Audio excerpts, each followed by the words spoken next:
এক ছিল রাজপুত্র, তার নাম ডালিম কুমার। তার ছিল এক পঙ্খিরাজ ঘোড়া। ঘোড়ায় চড়ে সে দেশ বিদেশে ঘুরে বেড়াতো। একবার ঘুরতে ঘুরতে ডালিম কুমার উচিনপুরে চলে এলো। সে অনেক ক্লান্ত বোধ করল। সে গাছের ছায়ায় ঘুমিয়ে পড়ল। ওই গাছে থাকতো ব্যঙ্গমা আর ব্যঙ্গমী। রাজকন্যা কঙ্কাবতীর কি হয়েছে জানো? কি হয়েছে? সে এখন রাক্ষসপুরীতে বন্দী। কি সর্বনাশ! রাক্ষসপুরী অনেক দূরে, 7 সাগর 13 নদীর ওপারে। ডালিম কুমার 7 সাগর 13 নদী পার হলো।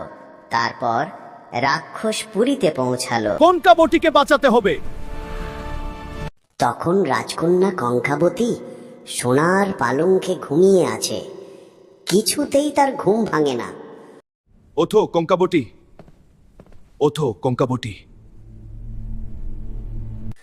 ডালিম কুমার দেখতে পেল কঙ্কাবতীর মাথার কাছে রূপার কাঠি আর পায়ের কাছে সোনার কাঠি। তখন ডালিম কুমার মাথার কাছে সোনার কাঠি নিয়ে এলো আর পায়ের কাছে নিয়ে এলো রূপার কাঠি।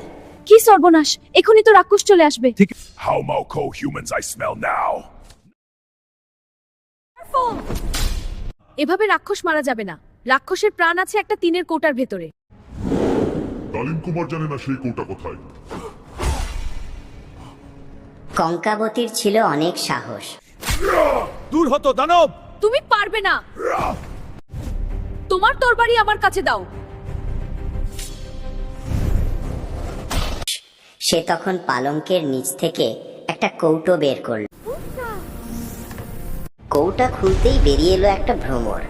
তখন কঙ্কাবতী তরবারি দিয়ে ভ্রমরটাকে কেটে ফেলল। তারপর ডালিম কুমার ও কঙ্কাবতী বেরিয়ে এলো রাক্ষসপুরী থেকে। আমরা মুক্তি পেলাম।